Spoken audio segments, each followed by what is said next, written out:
हे दोस्तों, welcome back. तो आज के इस वीडियो में हम सीखेंगे मेथड ऑफ डिप्रिसिएशन, यानी डिप्रिसिएशन को कैलकुलेट करने के लिए कौन कौन सी मेथड यूज होती है। इन सभी मेथड को हम इस वीडियो के थ्रू डिटेल में समझेंगे, जिससे कि आपको समझ में आ जाएगा कि डिप्रिसिएशन कैलकुलेट करने के लिए कौन कौन सी मेथड होती है और उन मेथड की हेल्प से हम डिप्रिसिएशन कैसे कैलकुलेट करते हैं, उन मेथड्स के क्या क्या फार्मूले होते हैं और क्या प्रोसीजर होता है। इन सभी चीज़ों को हम इस वीडियो के थ्रू डिटेल में समझेंगे, इसलिए इस वीडियो को पूरा एंड तक देखना, तभी आपको अच्छे से समझ में आएगा। तो डिप्रिसिएशन क्या होता है मैं आपको मेरे लास्ट वीडियो में एक्सप्लेन कर चुका हूँ। अगर आपने उस वीडियो को नहीं देखा है तो उस वीडियो की लिंक मैं आपको नीचे डिस्क्रिप्शन में दे दूंगा, तो आप वहां जाके उस वीडियो को चेक कर सकते हैं। उसके बाद आप इस वीडियो को कंटिन्यू करना, जिससे कि आपको ये वीडियो आपको और अच्छे से समझ में आएगा। तो डिप्रिसिएशन कैलकुलेट करने के लिए कौन कौन सी मेथड होती है, डिप्रिसिएशन ऑफ मेथड कितनी होती है, उन्हें हम देख लेते हैं। लेकिन उससे पहले हम एक सिंपल डेफिनेशन समझ लेते हैं डिप्रिसिएशन की। तो डिप्रिसिएशन क्या होता है, किसी भी प्रॉपर्टी में उसके यूजेस की वजह से, उसका लाइफ स्पान, उसमें वियर टीयर या ऑब्सोलेंस या डीके की वजह से क्या होता है, उस प्रॉपर्टी की वैल्यू में आपको कुछ कमी देखने मिलती है, उस प्रॉपर्टी की वैल्यू रिड्यूस होने लगती है। तो जब प्रॉपर्टी की वैल्यू रिड्यूस होने लगती है उसके यूजेस से, उसके लाइफ स्पान से, टीयर वियर या ऑब्सोलेंस की वजह से, तो जो प्रॉपर्टी में रिडक्शन आता है उसी को हम क्या बोलते हैं, डिप्रिसिएशन। यानी जब प्रॉपर्टी की वैल्यू गिरने लगती है किसी वजह से, तो उसी को हम क्या बोलते हैं, डिप्रिसिएशन। तो ये मैंने आपको मेरे लास्ट वीडियो में भी एक्सप्लेन किया था, तो आपको समझ में आ गया डिप्रिसिएशन क्या होता है। अब डिप्रिसिएशन को कैसे कैलकुलेट किया जाता है, इसके लिए कौन कौन सी मेथड यूज की जाती है, उन्हें भी हम समझ लेते हैं। तो मेनली ये 4 मेथड यूज की जाती है डिप्रिसिएशन को कैलकुलेट करने के लिए। तो ये 4 मेथड कौन कौन सी होती है उन्हें भी हम देख लेते हैं। तो फर्स्ट मेथड कौन सी है, straight line method. Second constant percent method, और इसे हम क्या बोलते हैं, डिक्लाइन बैलेंस मेथड भी बोलते हैं। थर्ड है सिंकिंग फंड मेथड। फोर्थ है क्वांटिटी सर्वे मेथड। तो ये मेनली 4 मेथड्स होती है डिप्रिसिएशन को कैलकुलेट करने के लिए, और इन मेथड की हेल्प से हमें हमारी प्रॉपर्टी का डिप्रिसिएशन पता चलता है। तो अब हम इन चारों मेथड को डिटेल में समझ लेते हैं, और कौन सी मेथड की हेल्प से हम कैसे डिप्रिसिएशन कैलकुलेट करते हैं, किस मेथड के लिए कौन सा फार्मूला यूज किया जाता है, इन सभी को हम डिटेल में समझ लेते हैं। तो सबसे पहले हम समझ लेते हैं स्ट्रेट लाइन मेथड। तो स्ट्रेट लाइन मेथड में क्या होता है, जो हमारी प्रॉपर्टी होती है उसमें हम क्या करते हैं, एक कांस्टेंट अमाउंट को डिडक्ट करते हैं एवरी ईयर, जिससे हमें क्या मिलते जाता है, उसका डिप्रिसिएशन मिलते जाता है। जो हमारा कांस्टेंट अमाउंट रहता है जिसे हम डिडक्ट करते हैं एवरी ईयर, जो हमारी प्रॉपर्टी रहती है उसके ओरिजिनल कॉस्ट में से, तो उससे क्या बनता है, एक स्ट्रेट लाइन बनती है जो कि बॉटम की ओर जाती है। इसलिए इस मेथड को क्या बोलते हैं हम, स्ट्रेट लाइन मेथड। क्योंकि उसमें क्या हो रहा है, जो हमारी प्रॉपर्टी है उसमें कांस्टेंट अमाउंट से गिरावट आ रही है, इसलिए इस मेथड को क्या बोलते हैं, straight line method. In this method the property is assumed to loss value by an constant amount every year and there's a fixed amount of original cost deducted every year so that the only scrap value is left at the end of useful period। यानी हम क्या करते हैं, इस method में जो हमारी property है उसमें हम क्या करते हैं, एज्यूम करते हैं कांस्टेंट अमाउंट से एवरी ईयर इसमें गिरावट आएगी, और हम क्या करेंगे, उस कांस्टेंट अमाउंट को उस प्रॉपर्टी के ओरिजिनल कॉस्ट में से हम डिडक्ट करेंगे एवरी ईयर। और जब उस प्रॉपर्टी का यूजफुल लाइफ यानी उसका जो यूटिलाइजेशन होगा वो कंप्लीट हो जाएगा, तो एंड में क्या बचेगा हमारे पास, ओनली उस प्रॉपर्टी की स्क्रैप वैल्यू। क्योंकि हमें सभी को पता है स्क्रैप वैल्यू किसे बोलते हैं, जब हमारी प्रॉपर्टी का यूटिलाइजेशन कंप्लीट हो जाता है उसके बाद उसको कबाड़ को बेचने के लिए हमें जो वैल्यू मिलती है उसी को हम क्या बोलते हैं, स्क्रैप वैल्यू। यानी जो जंक वैल्यू होती है उसी को हम स्क्रैप वैल्यू भी बोलते हैं। तो अब इसके लिए फार्मूला कैसे डिराइव करेंगे वो भी हम समझ लेते हैं। लेट हमने एज्यूम किया डी इज एनुअल डिप्रिसिएशन, हमारा डी क्या है, एनुअल डिप्रिसिएशन है, और सी क्या है, ओरिजिनल कॉस्ट। जो हमारी प्रॉपर्टी है उसका ओरिजिनल कॉस्ट है उसे हम किससे डिनोट कर रहे हैं, कैपिटल सी से। देन इसके अलावा इस मेथड में हमें क्या क्या और चीजें चाहिए, हमें स्क्रैप वैल्यू चाहिए और लाइफ स्पान चाहिए हमारी प्रॉपर्टी का। तो स्क्रैप वैल्यू को हम किससे डिनोट कर रहे हैं, एस सी से, और स्मॉल एन हमारा क्या है, life of property in years. तो इन सभी की हेल्प से जो डिप्रिसिएशन कैलकुलेट करने के लिए फार्मूला बनता है स्ट्रेट लाइन मेथड में, वो कौन सा बनता है, ये वाला, D is equals to C minus S C upon में एन। तो यहाँ पे जो डी है वो क्या है, हमारा एनुअल डिप्रिसिएशन, यानी हमें इससे क्या पता चलेगा एनुअल डिप्रिसिएशन कितना आ रहा है। सी क्या था, ओरिजिनल कॉस्ट, और एस सी के यहाँ पे स्क्रैप वैल्यू, और एन क्या है हमारा, life of property in years. तो इससे हमें क्या मिल जाएगा, एक डिप्रिसिएशन अमाउंट। अब इसके बाद जो डिप्रिसिएशन अमाउंट आएगा उसमें हम क्या करेंगे, जितने ईयर्स के लिए हमें डिप्रिसिएशन कैलकुलेट करना है उसका हम इसमें मल्टीप्लाई कर देंगे, तो हमें डायरेक्टली मिल जाएगा आफ्टर इतने ईयर्स बाद इतना डिप्रिसिएशन आएगा उस प्रॉपर्टी में। जैसे फॉर एग्जाम्पल के लिए कोई प्रॉपर्टी है या कोई प्रोडक्ट है जिसका ओरिजिनल कॉस्ट हम लेके चलते हैं 4000 रुपीज, और उसका जो स्क्रैप वैल्यू है, स्क्रैप वैल्यू हमेशा कितना रहता है, 10% ऑफ ओरिजिनल कॉस्ट, यानी उसका स्क्रैप वैल्यू कितना आ गया, 400 रुपीज, और जो उसका लाइफ स्पान है हम लेके चलते हैं 2 ईयर्स। तो 4000 में से हम 400 रुपीज डिडक्ट करते हैं, तो कितना बचता है, 3600 रुपीज, और उसको हम किससे डिवाइड करेंगे, 2 से। तो 3600 को 2 से डिवाइड करेंगे तो कितना बचता है, 1800 रुपीज। तो जो उसका डिप्रिसिएशन कॉस्ट आया वो कितना है, 1800 रुपीज। अब इसका हम किस में मल्टीप्लाई करेंगे, अगर हमें 1 ईयर बाद कैलकुलेट करना है तो उसमें हम 1 का मल्टीप्लाई करेंगे, 2 ईयर बाद कैलकुलेट करना है तो उसमें हम 2 का मल्टीप्लाई करेंगे। तो ये आपको समझ में आ गया। उसी टाइप से हम बाकी के लिए भी कैलकुलेट कर सकते हैं। तो इस टाइप से हम स्ट्रेट लाइन मेथड में डिप्रिसिएशन कैलकुलेट करते हैं, और इसके अलावा इसी फार्मूले की हेल्प से हम बुक वैल्यू भी कैलकुलेट कर सकते हैं। बुक वैल्यू के लिए हमें बस क्या करना है, जो हमारा ओरिजिनल कॉस्ट है उसमें से हमें क्या डिडक्ट करना है, जो हमारा एनुअल डिप्रिसिएशन आएगा उसको डिडक्ट करना है, और कितने ईयर बाद हमें बुक वैल्यू कैलकुलेट करनी है उसका हमें उसमें मल्टीप्लाई करना है, जिससे हमें क्या मिल जाएगी, इतने ईयर्स बाद इस प्रॉपर्टी की बुक वैल्यू। तो ये आपको समझ में आ गया स्ट्रेट लाइन मेथड क्या होती है। और इस मेथड से रिलेटेड मैं आपको एक और इंपॉर्टेंट चीज बता दूं, this is probably the first method which was developed to calculate the depreciation of property. The straight line method is the most acceptable method in cost depreciation calculation than any other methods. यानी जो straight line method है वो सबसे first method है depreciation calculate करने का किसी भी प्रॉपर्टी का। इस मेथड को ही सबसे पहले डेवलप किया गया था डिप्रिसिएशन कैलकुलेट करने के लिए। और जो स्ट्रेट लाइन मेथड होता है उसमें जो प्रॉपर्टी का डिप्रिसिएशन होता है वो एक कांस्टेंट अमाउंट के बेसिस पे होता है। तो ये आपको समझ में आ गई स्ट्रेट लाइन मेथड। अब नेक्स्ट मेथड हमारी कौन सी थी, कांस्टेंट परसेंटेज मेथड, जिसको हम क्या बोलते हैं, डिक्लाइनिंग बैलेंस मेथड भी बोलते हैं। तो कांस्टेंट परसेंटेज मेथड क्या होती है उसे भी हम समझ लेते हैं। In this method the property is assume to loss value at constant percentage of its value और बुक वैल्यू। तो जो कांस्टेंट परसेंटेज मेथड है वो कुछ सिमिलर टाइप की दिख रही होगी आपको स्ट्रेट लाइन मेथड से। उसमें क्या था, कांस्टेंट अमाउंट था, लेकिन यहाँ पे आपको क्या देखने मिल रहा है, कांस्टेंट परसेंट देखने मिल रहा है। जो प्रॉपर्टी है उसमें जो लॉस आ रहा है एक कांस्टेंट परसेंट के बेसिस पे आ रहा है, लेकिन स्ट्रेट लाइन में क्या हो रहा था, एक कांस्टेंट अमाउंट के बेसिस पे आ रहा था।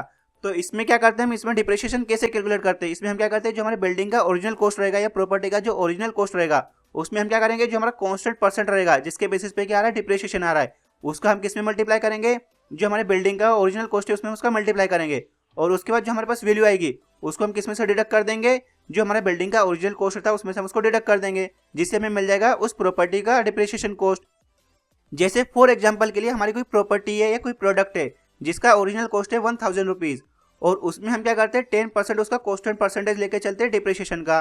तो 1 ईयर बाद 10% ऑफ 1000 रुपीज कितना होगा, 100 रुपीज। तो हम क्या करेंगे 10% ऑफ 1000 निकालेंगे 100 रुपीज। देन उसके बाद हम क्या करेंगे, जो हमारा ओरिजिनल कॉस्ट था 1000 रुपीज में से हम क्या करेंगे 100 रुपीज डिडक्ट कर देंगे, यानी जो हमारा कांस्टेंट परसेंट के बेसिस पे जो अमाउंट आया ओरिजिनल कॉस्ट का उसे हम डिडक्ट कर देंगे। तो उसका जो डिप्रिसिएशन आया फर्स्ट ईयर बाद कितना आया, 900 रुपीज। अब यहाँ पे एक और बात ध्यान रखना, अब जो 900 रुपीज आया वो नेक्स्ट ईयर के लिए क्या हो गया, उसका ओरिजिनल कॉस्ट। अब नेक्स्ट ईयर के लिए हम क्या करेंगे, नेक्स्ट ईयर यानी सेकंड ईयर के लिए, फर्स्ट ईयर के लिए ओरिजिनल कॉस्ट कितना था 1000 रुपीज, लेकिन जब नेक्स्ट ईयर आएगा उसके लिए जो ओरिजिनल कॉस्ट आएगा वो कितना आएगा, जो हमारा फर्स्ट ईयर से जो हमें कॉस्ट मिला डिप्रिसिएशन कॉस्ट वो आएगा हमारा सेकंड ईयर के लिए ओरिजिनल कॉस्ट। तो सेकंड ईयर के लिए ओरिजिनल कॉस्ट कितना हो गया 900 रुपीज। अब 900 रुपीज का 10% कितना होगा 90 रुपीज। तो अब हम 90 रुपीज उसमें से डिडक्ट करेंगे और हमें सेकंड ईयर के लिए मिल जाएगा डिप्रिसिएशन कॉस्ट। अब जो हमें कॉस्ट मिला वो क्या होगा, उसके नेक्स्ट ईयर यानी थर्ड ईयर के लिए उसका ओरिजिनल कॉस्ट हो जाएगा। तो इस टाइप से जो प्रॉपर्टी रहेगी उसका जब यूटिलाइजेशन पीरियड खत्म होगा तो उस टाइप के लिए हम क्या बोल सकते हैं, क्योंकि हमें तो पता नहीं कि उस प्रॉपर्टी का यूटिलाइजेशन कब खत्म होगा, तो उसके लिए फार्मूला क्या बनता है, सी ब्रैकेट में 1 minus P bracket close whole की पावर एन। तो यहाँ पे जो सी पी एन देखने मिल रहा है ये क्या क्या है उन्हें भी हम समझ लेते हैं। लेट हमने एज्यूम किया था पहले सबसे पहले कि जो पी है स्मॉल पी है कांस्टेंट परसेंटेज है, सी जो ओरिजिनल कॉस्ट है, एस सी स्क्रैप वैल्यू रहेगी, और स्मॉल एन क्या रहेगा, life of property in years. जैसा कि मैंने अभी आपको एग्जांपल के थ्रू समझाया, value of property eight end of first year कितने आएगा, जो ओरिजिनल कॉस्ट रहेगा उसमें से हम क्या करेंगे, उस ओरिजिनल कॉस्ट का कांस्टेंट परसेंट के बेसिस पे हम कुछ अमाउंट निकालेंगे और उसे हम ओरिजिनल कॉस्ट में से डिडक्ट कर देंगे, तो हमें मिल जाएगा ये। तो इसमें सी कॉमन है, हमने सी कॉमन बाहर लिया और क्या बचा 1 माइनस पी। तो ये सी ब्रैकेट में 1 माइनस पी क्या हो गया, ओरिजिनल कॉस्ट नेक्स्ट ईयर के लिए। Then value of property at the end of second year, C bracket में 1 माइनस पी, इसका ओरिजिनल कॉस्ट सी की जगह, और नेक्स्ट पी आएगा उसका कांस्टेंट परसेंटेज, और जो सी है यहाँ पे कैपिटल सी उसकी जगह क्या आएगा, ओरिजिनल कॉस्ट सी ब्रैकेट में 1 माइनस पी। तो अब हम इस इक्वेशन को सॉल्व करेंगे तो सेकंड ईयर के लिए क्या इक्वेशन बन रही है, सी ब्रैकेट में 1 माइनस पी और उसका होल स्क्वायर। तो इस टाइप से एन ईयर के लिए, यानी हमें पता तो नहीं है कि यूटिलाइजेशन पीरियड कब खत्म होगा, तो उसे हम क्या सपोज कर रहे हैं एन ईयर्स। तो उसके लिए फार्मूला भी कुछ इसी टाइप से बनेगा, क्योंकि सेकंड ईयर के लिए पावर कितनी आ रही 2, थर्ड ईयर के लिए कितनी आएगी 3, और उसी टाइप से फोर्थ ईयर के लिए भी कितनी आएगी 4। तो इसी टाइप से एन ईयर के लिए कितनी आएगी पावर एन। तो हम क्या समझते हैं एन ईयर यानी जब उसका पूरा तरह से यूटिलाइजेशन होगा तो उस टाइम पे क्या बचता है, अल्टीमेटली स्क्रैप वैल्यू बचती है। तो हम उसे क्या सपोज करें, स्क्रैप वैल्यू। तो हम क्या करेंगे, इसको स्क्रैप वैल्यू के इक्वल रखेंगे। तो scrap value is equals to C bracket में 1 minus P bracket close whole की पावर एन। अब इस इक्वेशन को सोल्व करेंगे, सी को हम क्या करेंगे एस सी के अपॉन में डालेंगे और जो एन की पावर है इसको इधर ट्रांसफर करेंगे। तो ऐसे ही एन की पावर इधर आएगी तो क्या बन जाएगी एस सी अपॉन में सी की होल पावर 1 माइनस एन, और जो इधर क्या बचा 1 माइनस पी में से हम क्या करेंगे इसको इधर ट्रांसफर कर देंगे, जिससे क्या होगा इनके साइन चेंज हो जाएंगे। तो यहाँ पे क्या आ जाएगा p is equals to 1 minus S C upon में सी उसकी पावर 1 माइनस एन। अगर हमें परसेंटेज नहीं पता है तो हम परसेंटेज कहाँ से कैलकुलेट करेंगे, यहाँ से कैलकुलेट करेंगे।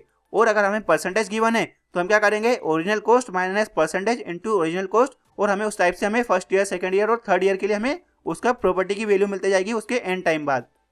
तो ये आपको समझ में आ गया कांस्टेंट परसेंटेज मेथड में हम कैसे डिप्रिसिएशन कैलकुलेट करते हैं और स्ट्रेट लाइन में हम कैसे कैलकुलेट करते हैं। डेफिनेशन से ये मेथड आपको सिमिलर देखने मिल रही थी, लेकिन जब हमने इनके फार्मूले देखे तो आपको इन दोनों मेथड में डिफरेंस समझ में आ गया होगा। अब नेक्स्ट और इंपॉर्टेंट मेथड हमारी कौन सी है, सिंकिंग फंड मेथड, उसे भी हम समझ लेते हैं। तो अब हम समझ लेते हैं सिंकिंग फंड मेथड में डिप्रिसिएशन कैसे कैलकुलेट करते हैं।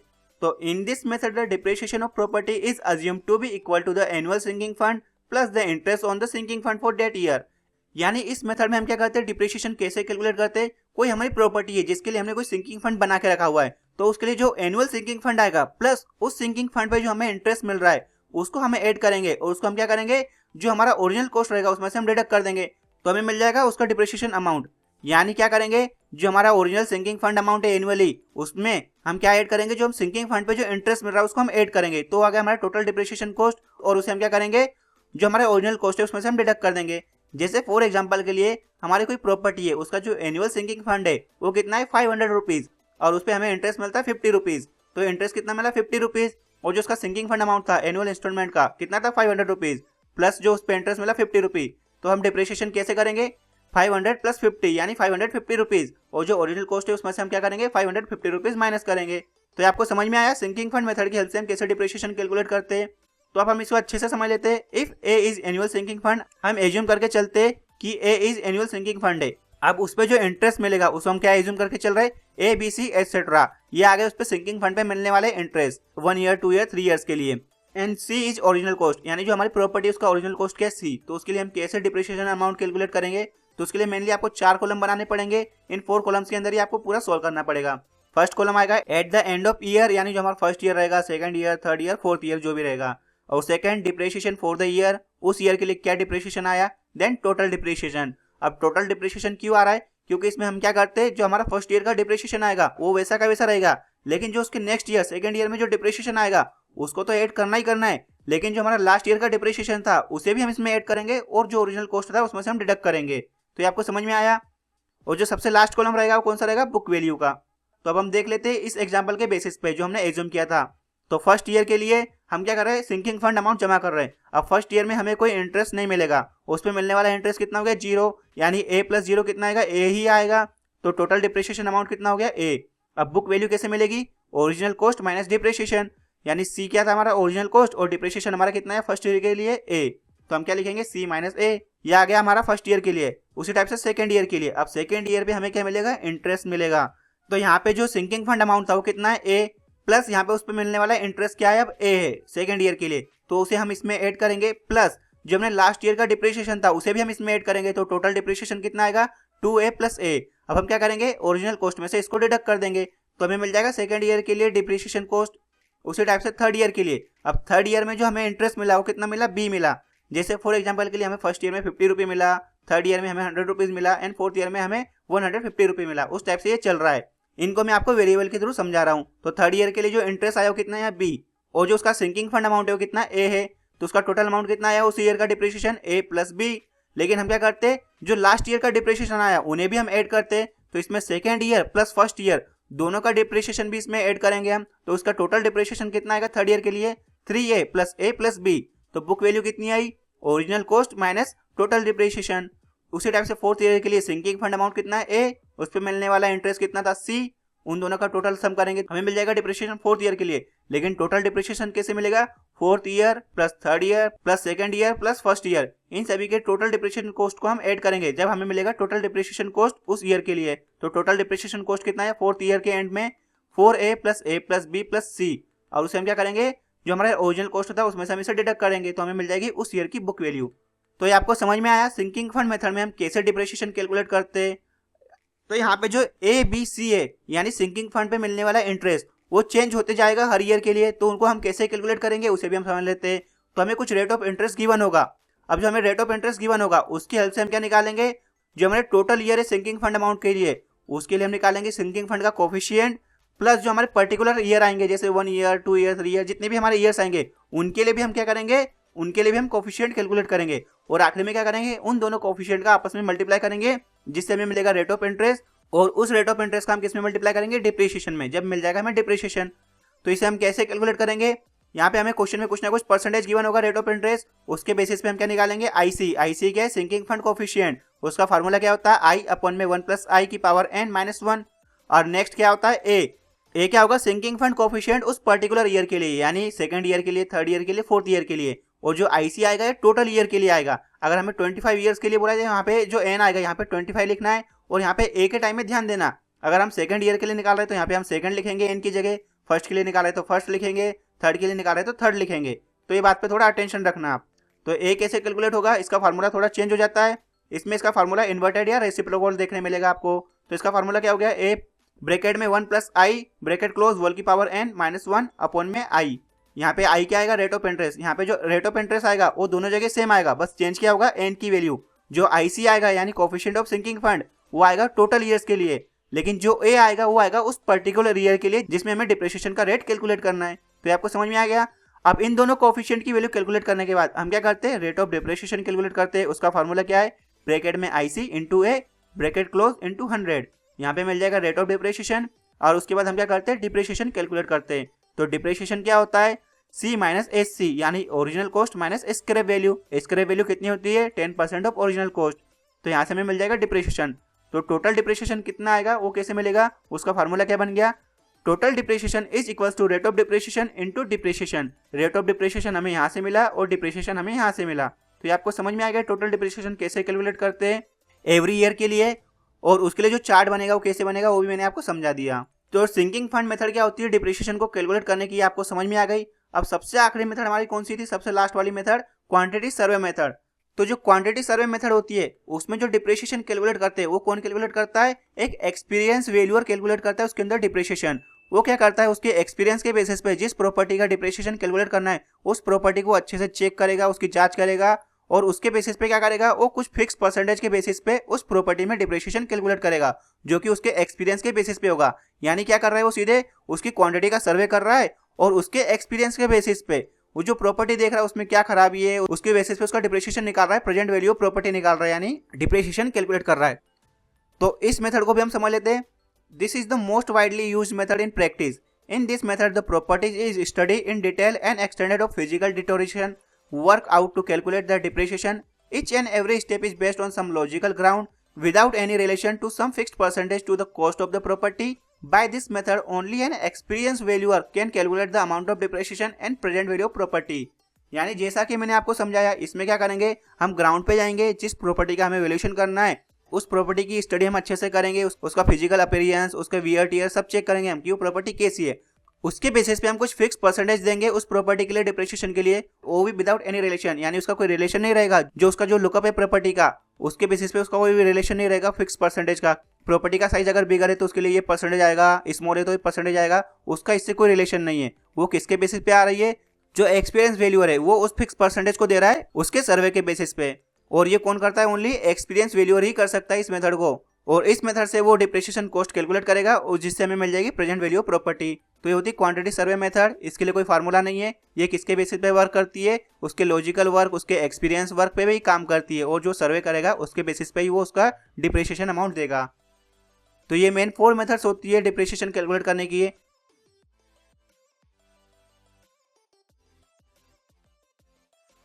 तो ये मेनली 4 मेथड्स होती है डिप्रिसिएशन को कैलकुलेट करने की। तो इन सभी मेथड से रिलेटेड हम एक एक न्यूमेरिकल प्रॉब्लम सोल्व करेंगे। Straight line method, constant percentage method and sinking fund method. इन तीनों मेथड से रिलेटेड हम एक एक न्यूमेरिकल प्रॉब्लम सोल्व करेंगे, जिससे कि आपको ये सारे मेथड अच्छे से समझ में आ जाएगी। क्वांटिटी सर्वे से हम कोई सॉल्यूशन नहीं करेंगे क्योंकि उसके लिए कोई फार्मूला नहीं है, वो ओनली एक्सपीरियंस पे बेसिस होती है और उसमें सर्वे करना पड़ता है, इसलिए हम उससे रिलेटेड कोई न्यूमेरिकल प्रॉब्लम नहीं सोल्व करेंगे। लेकिन स्ट्रेट लाइन का भी अपना फार्मूला है, कांस्टेंट परसेंटेज का भी अपना फार्मूला है, और सिंकिंग फंड का भी अपनी एक अलग मेथड उसका फार्मूला है। तो इन सभी से रिलेटेड हम एक एक न्यूमेरिकल प्रॉब्लम सोल्व करेंगे, जिससे कि आपको ये सभी मेथड अच्छे से समझ में आ जाएगी और आपको ये भी समझ में आ जाएगा कि डिप्रिसिएशन कैसे कैलकुलेट किया जाता है। तो आई होप आपको वीडियो अच्छे से समझ में आया। तो अगर वीडियो आपको अच्छे से समझ में आया और वीडियो आपके लिए हेल्पफुल है तो वीडियो को जो लाइक करना, साथ ही इस वीडियो से रिलेटेड अगर आपका कोई डाउट हो तो आप उसे कमेंट करके पूछ सकते हो। साथ ही इस वीडियो को अपने फ्रेंड के साथ जरूर शेयर करना ताकि उन तक भी ये इन्फॉर्मेशन पहुंच सके। और इसके साथ ही अगर आप मेरे चैनल पर नए तो चैनल को भी जरूर सब्सक्राइब करना और साथ में बेल का आइकन भी प्रेस कर देना, जिससे कि आपको आने वाली वीडियोस की नोटिफिकेशन मिल सके। तो मिलते हैं नेक्स्ट वीडियो में, जब तक अपना ध्यान रखना। Thank you so much.